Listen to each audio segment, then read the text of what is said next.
Now, in the physical world, the laws of physics tell us that two objects cannot occupy the same space at the same time. And people always try to disprove that with their automobiles at the intersection. And you know the results. You try to get two cars in the intersection at exactly the same time, and we've got to call a tow truck. That's in the physical world. In the philosophical world, in the world of ideas, it is impossible. It is impossible for your rights and my rights to overlap. They cannot occupy the same conceptual space at the same time. One of us is wrong. One of us doesn't have the right that we think we do. Now, this is where I kind of segue into healthcare. How many people here, raise your hand, if you're willing to do your job for free? How many people are willing to? I don't see anybody's hands up. Everybody is a capitalist. Everybody expects to be paid for their work. Okay, that's fine. Now, let us presume for the moment that you do have a right to health care.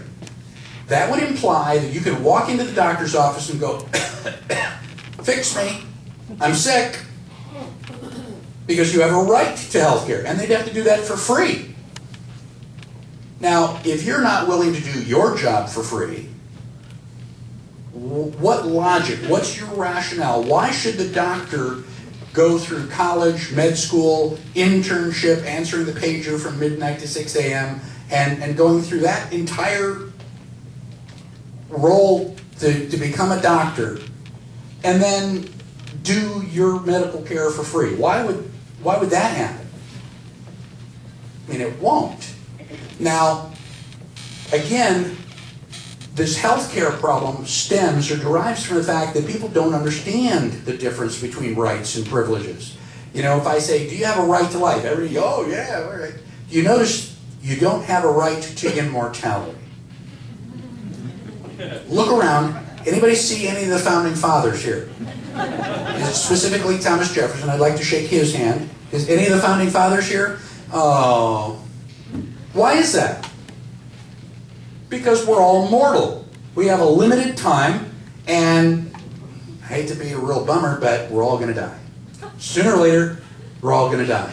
And while you're alive, another bummer, you're going to have weekends where you're just wrapped up in your bathrobe and you got the sniffles and you just don't want to go out and play today. It's a fact of life. I'm sorry, I wish it wasn't that way, but it is.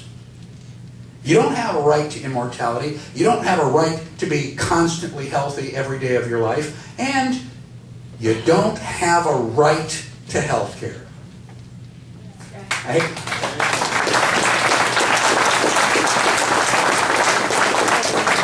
Now, you have a right to as much health care as you can afford. And really what this all boils down to is why health care is so expensive. But let's pretend for the moment that you have a right to health care and you go into the doctor, they're going to fix you for free.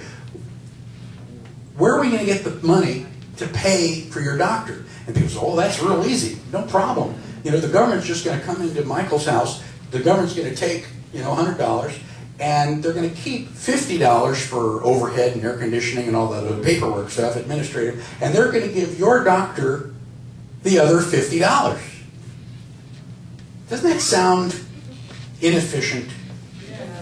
I mean, they're taking $100 and you're only getting $50 worth of health care.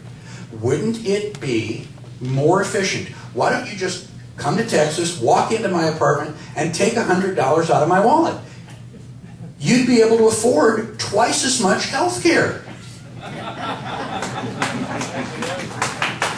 Don't spoil it. Everybody already knows the punchline to this.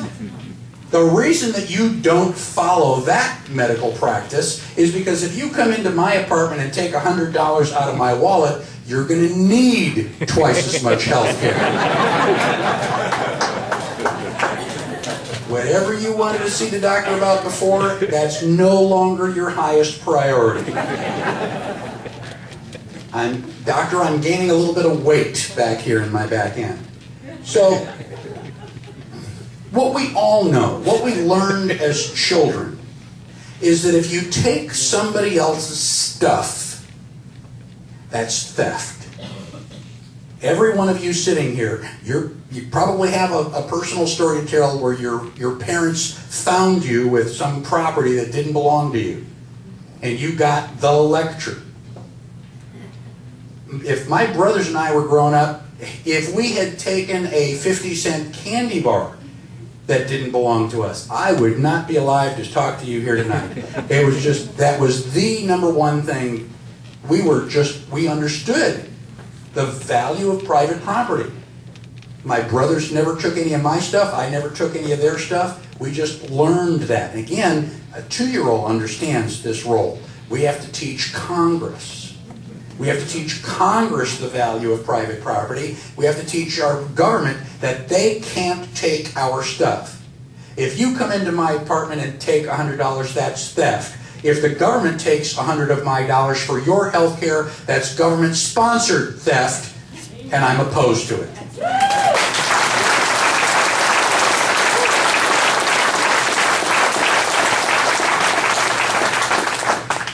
Now, I said earlier that the real issue is that health care is so freaking expensive. I mean, you almost literally cannot afford to be sick. I mean, you go to the hospital, they do some surgery, you know, they give you a bill, and then you go, oh my God, I'm in shock. I mean, it's terrifying for most people, especially if you don't have insurance. Now, why is health care so expensive? Now, let me point out that in about 1998, I went to the doctor and I had LASIK surgery. Wonderful. And they sat me up and I could read like the fine print. He wanted me to read the chart, you know, E, you know, all the letters. I was reading Made in USA down at the bottom of the chart. The LASIK surgery was wonderful, but I paid about $1,700 per eye. I mean, I had the money and I went in, the surgery was wonderful, but it was expensive. Now, LASIK surgery is down to, I don't know, like, you know, $200 or $300. You know, you come in for a heart attack, we'll throw in LASIK surgery for free, kind of as a bonus. Why is LASIK surgery so cheap? Because the insurance doesn't pay for it. It's an elective surgery. The same thing with cosmetic surgery. You know, the insurance won't pay for it. Well, if the insurance isn't paying for it, the doctors have to compete for your dollar, and they go, I can do that LASIK surgery for $1,000. I can do it for $800, $700, $600, and they're like, you know, arguing and bidding against each other.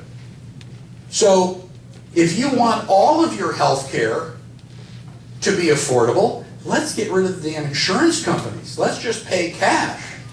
Yeah.